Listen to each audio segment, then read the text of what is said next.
I 34M ghosted my fiancée 33F after she asked for a temp open relationship before our wedding and then she cheated when I said no.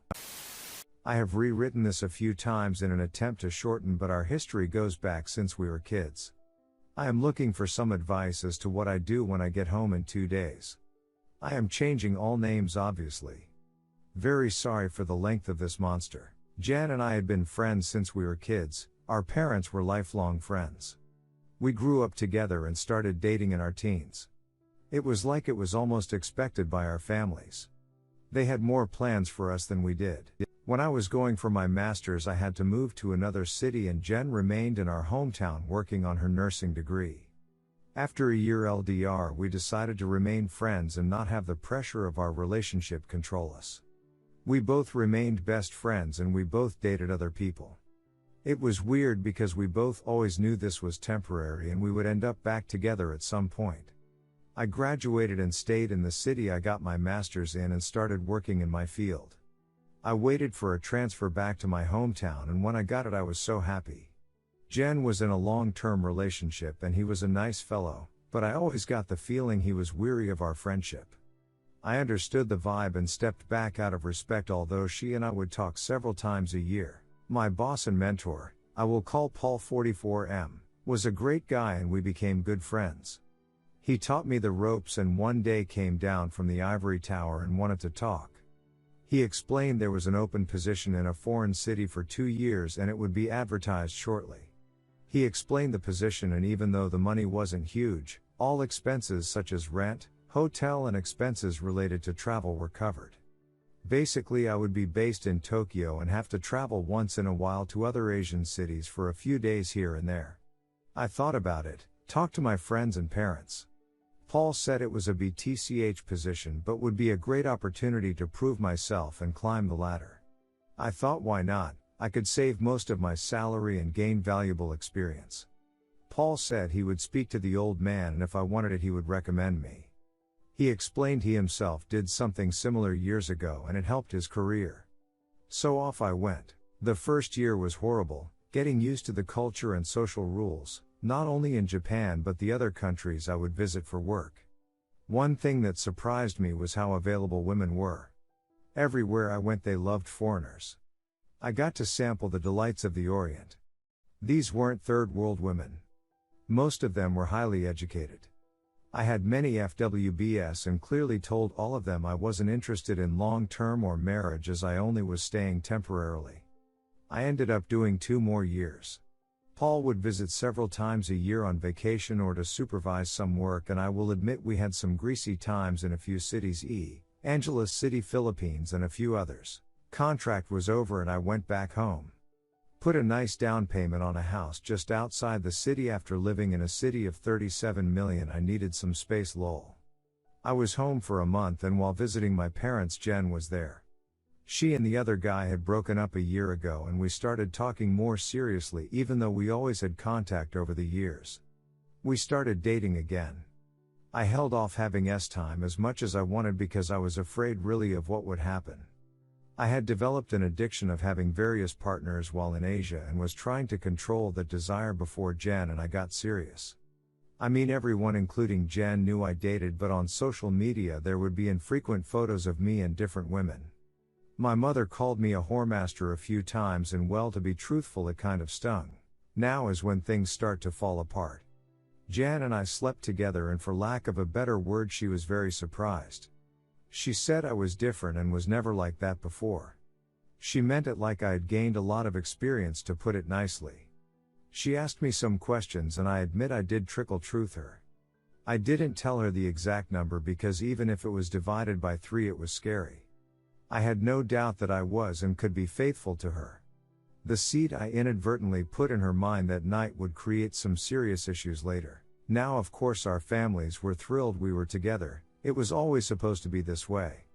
We were doing great and after speaking to her parents I proposed. She moved in and everything was great. There were some what I thought were some red flags, like asking if I was happy with her. Fast forward to 2019, wedding was planned June 2020. We all know how 2020 went, don't we? Christmas was great and close to New Year's we would have the first D-Day. I was sitting down doing some work on the PC and Jen and her cousin Tammy 32F were looking through some wedding stuff. I have also known Tammy since we were kids and we were cool. Jen asks if we can talk and Tammy walks into the living room and sits on the sofa. I went to sit at the table to talk to Jen. She starts by saying for me to not interrupt or freak out, she wants to talk about something. She then explains our difference in the bedroom and says she believes I wouldn't be satisfied with her and eventually I would cheat on her and she didn't want our future children and relationship to be ruined if I stray. So here I was thinking, great, I am about to get dumped.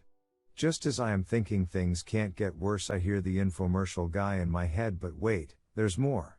Jen asks me if I was willing to open the relationship so she could gain more experience and it would help her feel less insecure.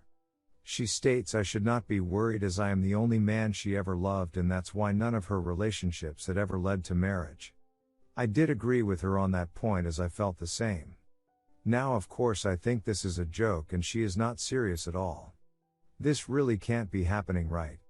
Since this was a year and a half ago, I will try my best to recall the main points. She says she will only be with random people and never with someone we know or work with. It won't happen with the same person twice and no emotional connection. I was like, WTF. When I realized she wasn't joking, I lost my breath.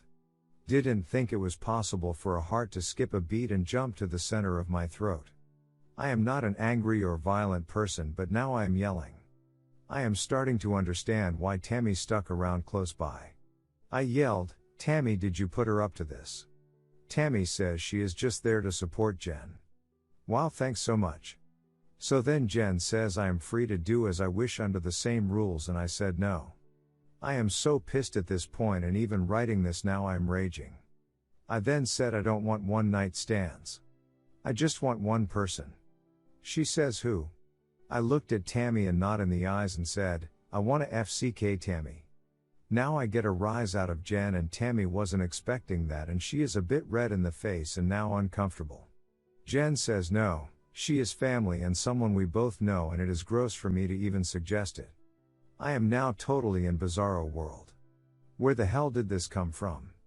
We argued back and forth for a bit and I told her if she does this the relationship is over. I am totally against this and I love her and we can work through everything together, but not this. I stormed off, grabbed my pillow and went to the guest room. I could hear them downstairs for a bit but couldn't hear what they were saying. It would have been a hilarious joke if it didn't last for an hour of conversation. I didn't sleep all night and was a bag of SHT at work the next day. Jen started 2 weeks of night shift that day so at least we wouldn't be home together for that time and we could both cool down and revisit this later. Dinner would be in the fridge for me every day with an I love you note. She would text frequently but I kept my answers short. Thursday night of the next week of her night shift I go to the PC to work over some files and I notice an email notification on her account and it's a hotel reservation for a good hotel that's close to my office. I know it well as I go often with co-workers. I am thinking she is supposed to be working but maybe she wants to apologize and take me for a night out. The next morning I am waiting for her text or call to invite but only asking me how my day was. Then she says she's so happy she only has to work one more night of the night shift. How does she have one more night and a hotel reservation? I was sick, stressing in my office. Started looking through some dating sites, especially profiles with no pics.